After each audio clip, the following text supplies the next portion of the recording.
Scoundrel. Useless.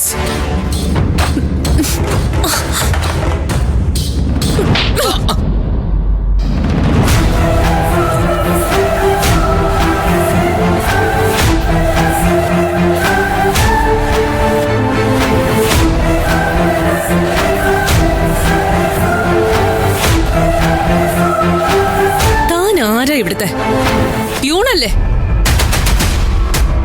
ഇവിടെ ചിലർ എന്റെ മുമ്പിൽ കിടന്ന് കാണിക്കുന്ന അഹങ്കാരം താൻ കാണിച്ചാലുണ്ടല്ലോ, അടിച്ച് തന്റെ മുഖം പൊള്ളിച്ചു കളയും ഞാൻ. കേട്ടോ?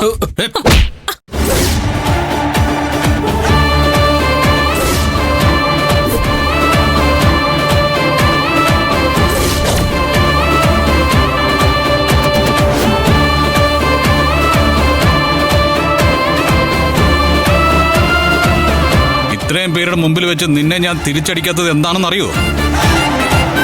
എന്റെ ഓഫീസിനകത്ത് അങ്ങനെ ഒരു നാണക്കേട് നടക്കരുതെന്ന് എനിക്ക് നിർബന്ധമുള്ളോണ്ടാ.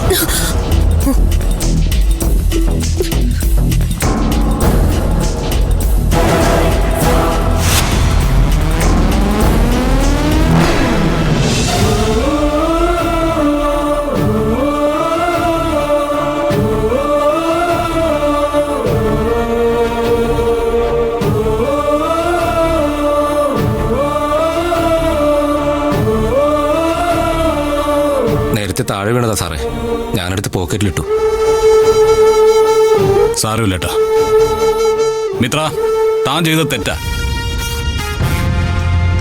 അജയേട്ടനോട് മാപ്പ് പറ. ഞാൻ എന്തിനാ ഇയാളോട് മാപ്പ് ചോദിക്കുന്നേ? ഇയാൾക്ക് ചെവി കേൾക്കില്ലെങ്കിൽ ഇയാൾ അതിനനുസരിച്ച് പെരുമാറണ്ടേ? മിത്ര, ഈ നിൽക്കുന്ന ഓരോ സ്റ്റാഫും ഈ കമ്പനിയിലെ ഒരു കുടുംബാംഗത്തെ പോലെ. അവരിൽ ഒരാളെയാ താൻ കൈ നീട്ടി അടിച്ചത്. താൻ മാപ്പ് പറഞ്ഞേ പറ്റൂ. എനിക്ക് സൗകര്യമില്ല. ഇവനെ പോലൊരു വിലയില്ലാത്തവനോട് മാപ്പ് പറയാനുള്ള അന്തസ്സല്ല എനിക്കുള്ളത്. ഐ എം മിത്ര, മുൻ മന്ത്രി വിശ്വനാഥന്റെ മകളാ. നീ മുൻ മന്ത്രിയുടെ മകളല്ല, മന്ത്രി തന്നെ ആയാലും ഇനിയിപ്പോ മുഖ്യമന്ത്രി തന്നെ ആയാലും ദിസ് ഈസ് മൈ ഓഫീസ്. എന്റെ സ്റ്റാഫിനെ നീ തൊട്ടിട്ടുണ്ടെങ്കിൽ മിത്ര, നീ മാപ്പ് പറഞ്ഞേ പറ്റൂ. നിന്നെ കൊണ്ട് ഞാൻ പറയിക്കും. സൂര്യ, ഈ നിൽക്കുന്ന മാസ ശമ്പളക്കാരുടെ മുമ്പിൽ നിന്ന് കയ്യടി മേടിക്കാനാണ് മിത്രയോടുള്ള വെല്ലുവിളിയെങ്കിൽ ഇവരുടെ മുമ്പിൽ വെച്ച് നിന്നെ ഞാൻ തോൽപ്പിക്കും.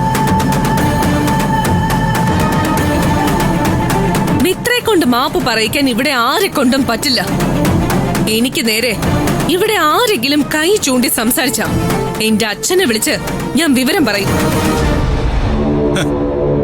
പിന്നെ അച്ഛൻ ഇങ്ങോട്ട് എത്തുന്നത് അച്ഛന്റെ പടയുമായിട്ടായിരിക്കും.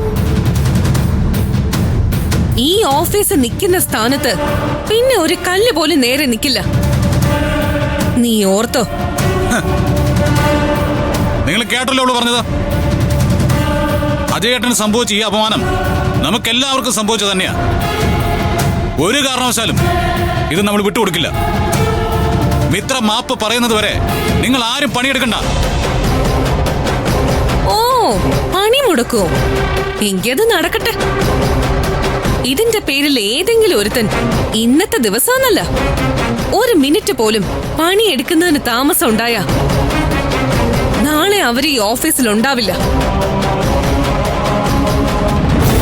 പത്മ മാഡത്തിന്റെ സ്ഥാനത്ത് നിന്ന് മിത്രയായി പറയുന്നേ.